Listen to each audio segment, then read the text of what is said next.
bonjour. J'imagine que c'est fini derrière, voilà, absolument. Je vois qu'on est pile à l'heure, 14h30. Bon, je m'appelle Edwige Chevrillon, donc je vais animer ce débat Nouveaux risques, nouvelles peurs avec deux acteurs très importants dans le secteur de l'assurance et du risk management. D'abord, je vais peut-être commencer par Jean-Claude Seyss. Jean-Claude Seyss, bonjour. Vous êtes à la tête de principales mutuelles françaises, en l'occurrence MMA et puis Covea. Alors expliquez-nous ce que c'est Covea, parce que c'est vrai que dans votre secteur, on adore les sigles, mais c'est tellement mieux quand vous nous racontez vraiment ce qu'il y a derrière. Oui, c'est un sigle encore un peu confidentiel, Voilà. mais qui réunit en réalité des marques bien connues qui sont la MAF, MMA et la GMF.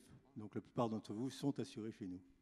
Oui, c'est les principaux acteurs. Vous êtes même le principal acteur dans tout ce qui est, par exemple, assurance dommage. Je En crois, assurance dommage, nous avons dépassé désormais AXA, mais depuis peu de temps, donc tout le monde ne le sait pas encore. C'est pour ça que j'insiste là-dessus. Michel Yary, bonjour. Bonjour. Alors vous êtes président de l'AMRAE, c'est un sigle un petit peu barbare aussi. En fait, c'est l'association pour le management des risques et des assurances des entreprises. En fait, vous faites ce métier-là, ce qu'on appelle risque manager à la Société Générale. Et vous nous disiez en préparant ce débat que vous êtes le fils spirituel de Spadjari, c'est-à-dire que vous avez été embauché à la Société Générale quand Spadjari a effectivement cassé les coffres d'une filiale d'une agence de la Société Générale, et c'était la première fois que ça arrivait. Du coup ils se sont dit tiens, là on a un risque, donc il nous faut quelqu'un, et en l'occurrence c'est vous, c'est ça grosso modo? C'est ça, en fait, j'avais eu l'occasion et la chance de travailler dans une compagnie d'assurance spécialisée dans les risques bancaires, et lorsque cet événement est arrivé, la Société Générale s'était rendue compte qu'elle était quand même assez mal assurée, et donc ils ont cherché un spécialiste, et ça fait bientôt 30 ans que ça dure. Eh bien voilà, et l'AMRAE, en deux mots, c'est quoi? Alors, l'AMRAE, c'est une association, donc comme son sigle l'indique, des Son responsables... sigle l'indique, enfin pour vous en tous les cas, mais peut-être pas pour les... Au niveau des lettres, c'est des représentants des entreprises chargés du management des risques dans les dites entreprises et des assurances dans les dites entreprises. En fait, c'est un métier qui est en devenir parce qu'il est assez mal connu, il est assez mal perçu par le public, par le grand public bien sûr, mais aussi par les responsables d'entreprise. Ça veut dire qu'en réalité, nous militons pour faire en sorte de faire accepter par l'ensemble des entreprises ce type d'activité qui, à mon avis, va devenir primordial dans les années à venir, dans la mesure où la perception des risques et leur traitement va devenir un souci permanent de tous les dirigeants d'entreprise. Le thème de ce débat, donc, c'est nouveaux risques, nouvelles peurs. C'est un thème. Ce matin, j'animais un débat sur l'entreprise responsable. Et c'est vrai que les nouveaux risques, l'entreprise responsable, c'est un peu les deux trucs un peu à la mode aujourd'hui. C'est quelque chose qui monte. On se dit, est-ce qu'il y a de nouvelles peurs? Peut-être Jean-Claude Seyss, vous pouvez nous expliquer ce qu'on appelle nouveaux risques, parce que vous êtes extrêmement prudent par rapport à ces nouveaux risques, parce que vous me disiez tout à l'heure, mais les risques, ils ont toujours existé. C'est presque plus une question d'intensité. Oui, je crois que c'est une bonne occasion d'éclairer un peu ce débat, parce qu'on parle beaucoup de nouveaux risques, on parle d'ailleurs que de nouveaux risques, et on va dire ce que c'est, mais en réalité, les risques auxquels vous êtes exposés, auxquels nous sommes exposés, ne sont pas de nouveaux risques. Quand on regarde les catastrophes naturelles qui se sont passées au cours des 30 dernières années, catastrophes humaines ou catastrophes économiques, les deux hiérarchies d'ailleurs étant totalement séparées, eh bien ce sont des risques archi-banals, archi-connus, archi-classiques, etc. C'est cela dont on meurt. Pour l'instant, en tout cas, ce ne sont pas les nouveaux risques. Et ce qu'on pourrait donner comme définition des nouveaux risques, ce n'est pas une définition académique que je vais vous donner, c'est les risques qui font peur sans qu'on sache ce dont il s'agit. Michel Yary, vous me disiez, mais en fait, il y a toujours eu des éléphants et de la porcelaine. C'est vrai qu'aujourd'hui, il y a un petit peu plus de porcelaine. C'est pour ça qu'il y a peut-être plus de risques. Exactement, c'est parce qu'en fait, j'avais pris l'image selon laquelle il y avait toujours eu des éléphants et de la porcelaine. Le problème aujourd'hui, c'est qu'il y a beaucoup plus de porcelaine qu'avant. Donc c'est pour ça qu'on a l'impression. Cela étant, il y a quand même des éléments objectifs qui sont créateurs de peur. Sont des facteurs de danger qui sont, par exemple, les plus grandes concentrations des personnes et des biens, la plus grande complexité des systèmes, en particulier du fait de l'informatique, qui est très imbriquée dans la vie du quotidien. Il y a l'interdépendance accrue des activités. Une usine qui ferme dans une ville va entraîner la fermeture de ses sous-traitants et le chômage en chaîne d'un certain nombre de personnes. Il y a tout simplement la globalisation de la Terre. un moindre événement quelque part va entraîner des répercussions à l'autre bout de la planète. Il n'y a qu'à voir les conséquences qu'ont eu certains événements politiques dans certains pays sur l'augmentation du prix du pétrole, avec les conséquences que cela a entraîné à tous les niveaux, économiques, etc. Donc, nous sommes dans une situation de facteurs accrus, et cette globalisation crée de nouvelles peurs. Vous vouliez déjà ajouter quelque chose, Jean-Claude Seyss? Non, mais enfin, pour répondre encore, pour compléter la réponse de Michel et puis pour compléter la mienne, je dirais qu'en effet, bien sûr, si on ne veut pas pousser le paradoxe trop loin, il y a de nouveaux risques, généralement apportés par la technologie. On sait les risques de radiation, les risques, etc. Il y a aussi le fait que, et ça rejoint ce que vient de dire Michel, les risques sont de plus en plus intenses. Il y a des risques traditionnels, comme les inondations, les catastrophes naturelles, les tempêtes, ce sont des risques anciens. Mais leurs conséquences sont de plus en plus violentes pour deux raisons. Parce que leur intensité croît, en ce qui concerne les tempêtes, leur intensité et leur fréquence d'ailleurs. Et puis, pour la raison qu'il a indiquée, parce qu'elles touchent des territoires qui sont beaucoup plus peuplés ou qui sont beaucoup plus construits. Et puis, il y a aussi une nouvelle sensibilité aux risques. Il y a des choses qu'on ne percevait pas comme des risques il y a quelques temps, parfois quelques semaines seulement, et qu'aujourd'hui, on va concevoir comme des risques. Parce qu'un risque, qu'est-ce que c'est? Au fond, c'est la perspective, c'est la possibilité de subir un dommage.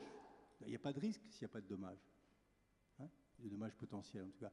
Or, chaque jour, si vous voulez, alors que le monde ne change pas nécessairement à cette vitesse, on perçoit davantage de dommages, donc on perçoit davantage de risques. Et je vais signaler un exemple qui date d'il y a 15 jours seulement.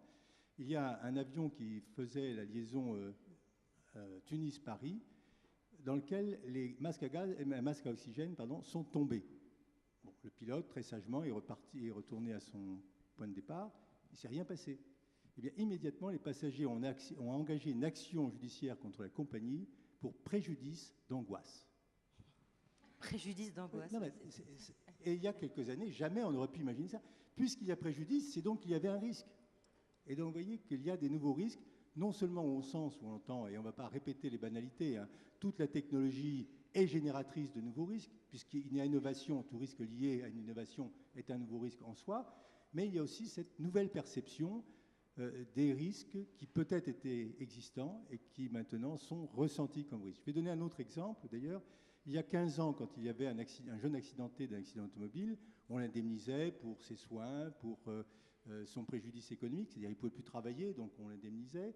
On l'indemnisait aussi parce qu'il devait parfois recourir à une tierce personne pour l'assister. Et bien aujourd'hui, on va aussi l'indemniser pour préjudice d'agrément. C'est-à-dire qu'il aimait jouer au tennis, il ne peut plus jouer au tennis. Donc il y a un nouveau dommage qui vient de se créer. Et s'il y a un nouveau dommage, c'est donc qu'il y a un nouveau risque. Ou préjudice d'établissement. Bon, il n'a plus beaucoup la perspective de se marier normalement parce qu'il est devenu tétraplégique. On va l'indemniser. Hier, il n'y avait pas d'indemnisation parce qu'il n'y avait pas de dommage. Il n'y avait donc pas de risque. Aujourd'hui, il y a ce nouveau risque. Et tous les jours, il y a un préjudice esthétique. On parle depuis longtemps du préjudice esthétique des stars ou des top modèles. Mais aujourd'hui, n'importe quel citoyen de base, eh bien, s'il est défiguré lors d'un accident automobile, peut se prévaloir d'un préjudice esthétique et donc a subi un dommage. Et donc, quand il y a une voiture qui circule, ses passagers encourent le risque de préjudice esthétique. C'était un monde totalement nouveau qui s'amorce. C'est un monde nouveau avec peut-être dû à une judiciarisation aussi croissante qu'on observe par exemple aux États-Unis, peut-être un phénomène aussi de victimologie peut-être plus importante qu'avant.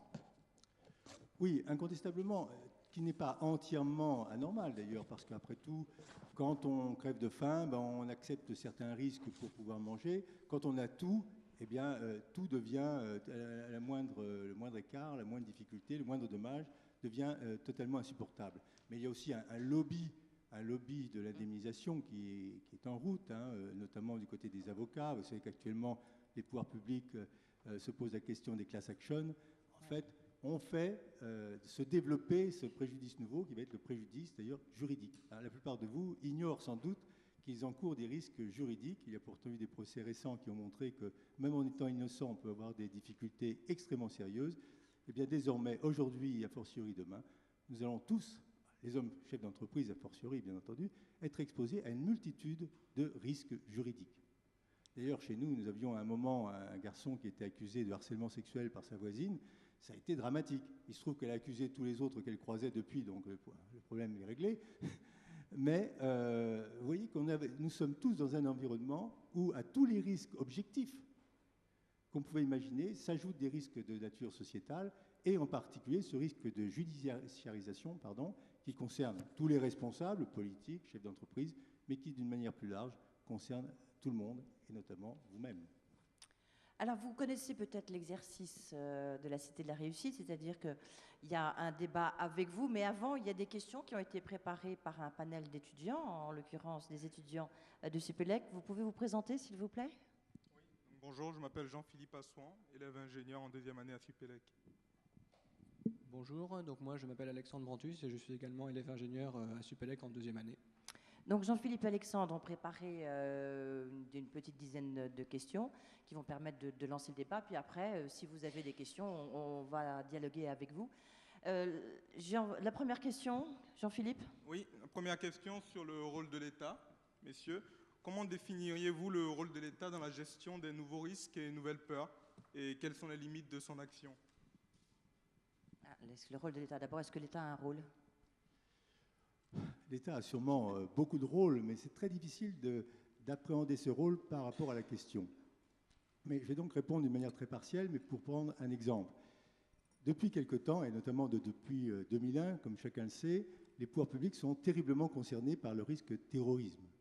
Et là, c'est un risque d'État, en quelque sorte, hein, c'est une sorte de guerre informelle. On ne voit pas comment les choses pourraient être organisées, tant au terme de la prévention, c'est-à-dire toutes les mesures de protection contre ce risque, qu'au niveau de l'indemnisation, sans que l'État s'en mêle. Et le dernier état de cette question, c'est le risque de terrorisme nucléaire, la bombe sale.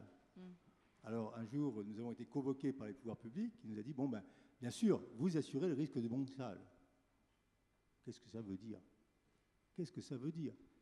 On lui a d'abord posé la question, hein. Qu'est-ce que ça veut dire assurer le risque de la bombe sale? Ah ben, c'est le risque de la bombe sale. Non, d'accord, ce n'est pas une vraie définition. En fait, un assureur intervient sur des dommages. Il faut donc dire de quel dommage vous parlez. Et il a fallu de longues discussions pour définir le dommage, qui en l'occurrence est un dommage. On ne démolit pas les bâtiments, hein, simplement on les rend inutilisables. Qu'est-ce qu'il faut indemniser si un bâtiment est parfaitement intact, mais désormais inutilisable parce qu'il a été contaminé? Voilà. Et si ça concerne tout un quart de Paris ou à la moitié de Paris, évidemment, est-ce qu'un assureur seul ou les sociétés d'assurance dans leur totalité vont pouvoir indemniser? La réponse est évidemment non. À la limite, si on est rigoriste, on va leur demander de payer, elles paieront, elles feront faillite, il n'y aura plus d'assurance et tous ceux qui auront des sinistres après ne pourront pas recouvrer l'indemnité. Donc il a fallu que l'État, dans ce cas très particulier, intervienne. Il intervient très souvent, d'ailleurs il intervient parfois trop souvent, mais pour les très très grands risques, il est évident qu'il faut une règle du jeu, puisque en plus tout le monde doit appliquer la même règle du jeu. S'il y a des assureurs ou des citoyens qui ont tel type de droit et pas les autres, eh bien il est évident qu'on ne peut pas gérer des règles de caractère général. On va rester un instant sur l'assureur et après on verra du côté de l'entreprise. Mais par exemple, quand il y a eu la crise de la vache folle, quand il y a eu le tsunami, où je crois que vous avez été convoqué à Bercy pour jouer votre rôle, est-ce que l'État intervient à juste titre ou vous estimez que peut-être qu'il dépasse un petit peu son champ d'action? Vous touchez un problème très important, c'est que nous sommes probablement responsables, nous assureurs, de la mauvaise connaissance que le public a de notre métier. Et malheureusement, les ministres font partie du public de ce point de vue-là. En ce sens qu'on nous convoque parfois, mais sans savoir de quoi on parle. Hein. Le lendemain des tsunamis qui ont touché il y a pratiquement 2 ans l'Asie, il y a un ministre qui nous a convoqués en disant, avec beaucoup de sévérité et de fermeté, « Vous allez faire votre devoir ». On lui a dit, « Monsieur, madame, en l'occurrence, ça veut dire quoi? Ça veut dire quoi ?» Alors là, faites votre devoir. Ok. On n'a pas besoin, en principe, d'incitation ministérielle pour le faire. Encore doit-il être défini. Nous assurons des biens français, il n'y en a pas beaucoup en Inde ou en Indonésie. Nous assurons des personnes, si c'est des personnes auxquelles nous assurons leur bagage. Mais les personnes, ils ont des droits très, très, très, très précis en termes de décès, etc. Bien sûr, on va le faire. Mais voyez-vous, d'un seul coup, parce que c'était un problème qui touchait la totalité des médias, la totalité du monde, qui concernait toutes les émotions, le gouvernement français se sentait mobilisé sur cette question qui, en réalité, par rapport à notre métier, qui est un métier non pas de réparer les dommages, mais d'en réparer les conséquences économiques, était archi marginal. Nous ne sommes pas les assureurs des entreprises, nous ne sommes pas les assureurs des Thaïlandais, des Indonésiens. C'était uniquement marginal, ça concernait quelques dizaines de touristes et qui, bien entendu, étaient couverts. Mais pour les garanties des risques qu'ils supportaient là-bas, c'est-à-dire essentiellement leur vie, leur santé, leur bagage, mais pas leurs biens, bien entendu, puisqu'ils étaient en France. Oui, il y a une méconnaissance très très profonde de ces choses. Michel Yary, alors du point de vue, je rappelle, vous êtes un risque manager donc à la Société Générale et puis vous présidez l'association, donc vous êtes du côté des entreprises, hein, on va dire un peu schématiquement. Est-ce que vous estimez que l'État a un rôle ou pas? Je me placerai d'abord déjà en tant que citoyen. Je dirais que le rôle de l'État est quand même assez complexe. Il est pris en sandwich entre deux contraintes. La première, c'est son rôle régalien. Il doit assurer la sécurité, il doit assurer la santé des citoyens. Et d'un autre côté, il doit éviter qu'en cas de problème, il y ait création de panique. On a vu le rôle de l'État, modérateur, à l'époque de Tchernobyl. On sait bien tous que grâce à notre qualité de Français, les radiations se sont arrêtées à la frontière. Donc l'État nous a bien rassurés, pas de panique, soyez tranquilles. En Grande-Bretagne, lorsqu'il y a eu la crise de la vache folle, je me trouvais à Londres le jour où le ministre de l'Agriculture est venu dire à tout le monde qu'il était une évidence que la viande ne posait aucun problème et que lui-même d'ailleurs en avait mangé. Dormez tranquilles les gens. Soyez tranquilles donc, pas de panique. Et puis depuis quelque temps, le braquet a été complètement inversé. On a introduit dans la Constitution française le principe de précaution. Ça veut dire que quoi qu'il arrive, ou quoi qu'il est potentiellement susceptible d'arriver, il faut agir. Ça veut dire qu'en réalité, nous, du côté des entreprises, on considère que c'est une inversion de responsabilité. Ça veut dire que l'État dit, du fait du principe de précaution, vous, les entreprises, devez anticiper tout problème susceptible d'arriver et de prendre les mesures en conséquence par rapport à ce potentiel, je dirais, d'occurrence. Et du coup, il y a eu tout le retentissement que l'on connaît dans le cadre de la grippe aviaire, dans le cadre, je dirais, du terrorisme. Donc, en fait, le principe de précaution tel qu'il existe, en tout cas s'il devait être appliqué dans son intégralité, serait un stérilisateur d'action pour les entreprises. Parce que par définition, on ne peut plus rien faire. On ne peut plus agir ou créer quelque chose de nouveau. Parce que par définition, on ne sait pas quels sont les risques qui vont arriver dans 20 ans. Prenez le cas de l'amiante. Certes, lorsqu'on a mis en place la protection des immeubles en mettant de l'amiante qui était un anti-feu, c'était très bien, c'était un progrès. Et puis on s'est rendu compte, quelques années après, que l'amiante pouvait créer des maladies. Catastrophe. Ça veut dire qu'en réalité, les entreprises qui ont mis en place l'amiante et qui donc l'ont commercialisé sont responsables de dommages. Qui va pouvoir aujourd'hui dire quels seront les dommages qui vont être créés par une invention lancée aujourd'hui? Personne. Donc, arrêtons tout. Ne faisons plus rien.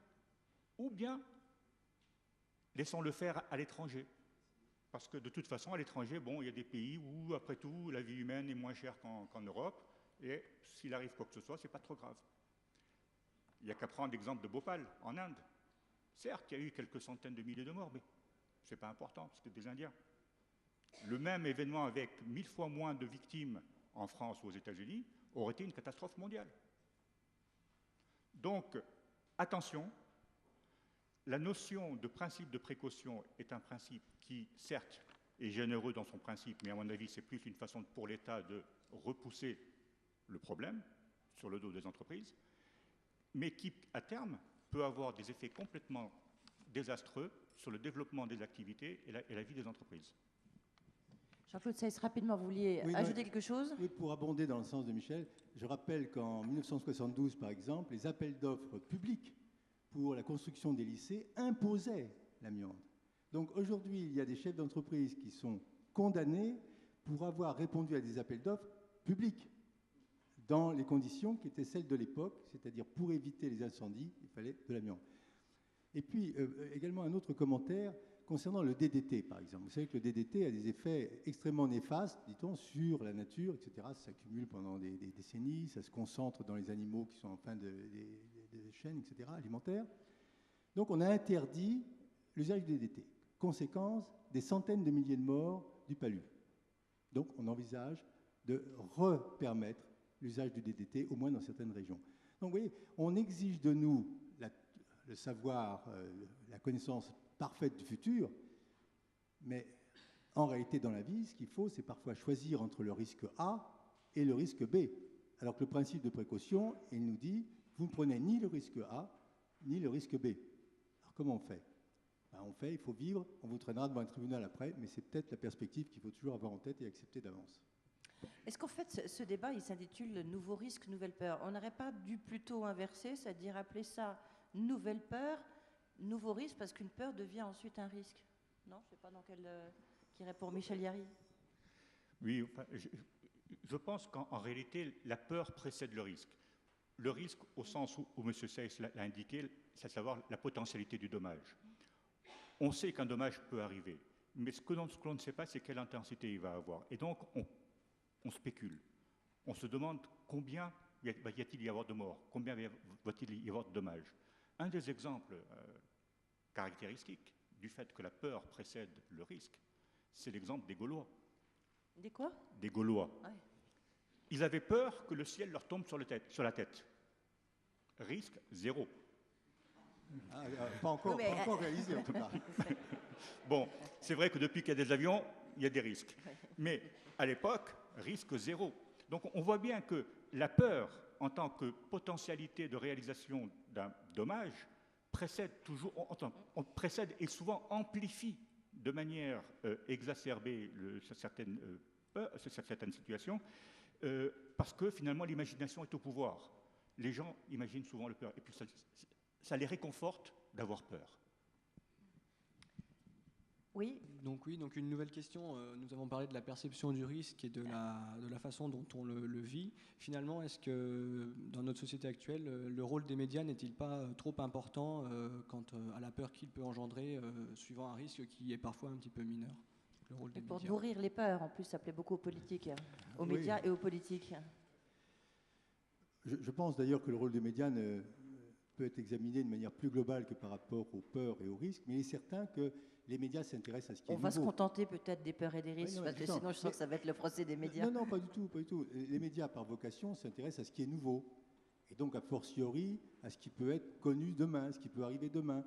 Ce qui existe aujourd'hui, on dit toujours que les médias ne parlent pas des trains qui arrivent, donc on ne parle pas tellement des gens qui meurent du cancer, c'est quand même la moitié de la population française.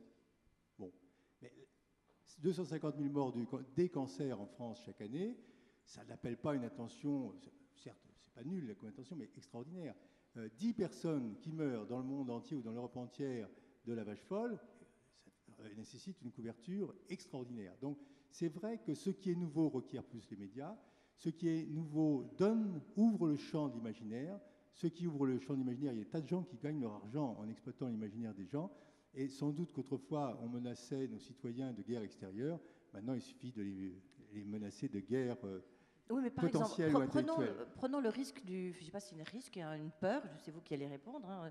Le terrorisme. Alors on en parle beaucoup parce qu'il y a les avions, il y a eu le 11 septembre. Est-ce que c'est une nouvelle peur, c'est un risque? C'est incontestablement une nouvelle peur. Le terrorisme a toujours plus ou moins existé. Ça, c'est évident. La seule chose qui est nouvelle, c'est que le terrorisme a progressé avec les moyens qu'offre désormais la technologie nouvelle. Autrefois, le terrorisme utilisait d'abord les armes blanches, ça visait peu de gens. Ensuite, peut-être les armes à feu, ça en visait davantage. Maintenant, avec les technologies nouvelles, on a vu avec le World Trade Center, on a évoqué l'utilisation de bombes atomiques sales.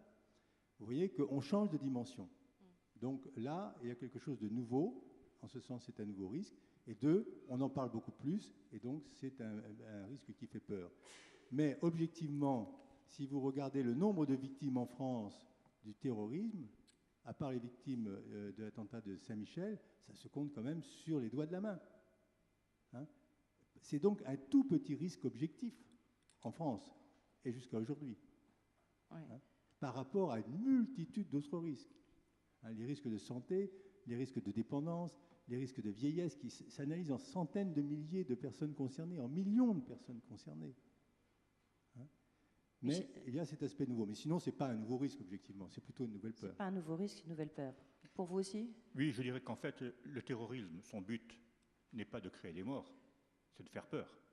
En fait, c'est leur seul objectif. C'est utiliser la peur qu'ils suscitent pour obtenir un certain nombre de résultats. Alors, un des moyens d'y arriver, c'est certes peut-être de faire exploser quelques bombes à droite ou à gauche, mais la finalité véritable, c'est pas de faire exploser ni de tuer du monde, c'est de créer le sentiment de peur. Donc je pense que le terrorisme, sa vocation, par nature, est de créer la peur. Mais pour en revenir juste d'un mot sur les médias. Sur le rôle des médias, oui. Les médias, par définition, amplifient certaines demandes du public qui a plus ou moins peur de quelque chose. Je ne veux en voir qu'une seule réalisation, à savoir la proposition faite par M. Chirac de prélever 1 euro ou 1 dollar sur les billets d'avion pour financer le traitement du sida. Alors c'est bien de financer le traitement du sida, c'est généreux, mais en Afrique, parce que ça s'adresse essentiellement aux populations africaines qui n'ont pas les moyens de se soigner contre cette maladie, il existe également beaucoup d'autres maladies aussi importantes que le sida en termes de décès provoqués tous les ans. Mais le problème de ces autres maladies, c'est qu'elles ne sont pas relayées par les médias. Médias qui sont sensibilisés dans les pays occidentaux par des séropositifs occidentaux. Tant qu'il n'y a pas de maladie équivalente en Europe, ben les médias ne s'en empareront pas. Donc, vous voyez, le rôle sélectif des médias dans certaines actions peut, bien sûr, et c'est un bien, privilégier certaines actions, mais c'est oublier tout le reste. Je ne vais pas prendre l'exemple aussi de ce qui se passe au Darfour. Le Darfour, je dirais, est une hécatombe en termes humanitaires dont personne ne parle. Alors que le moindre accident ailleurs, beaucoup plus proche, fait la une des journaux.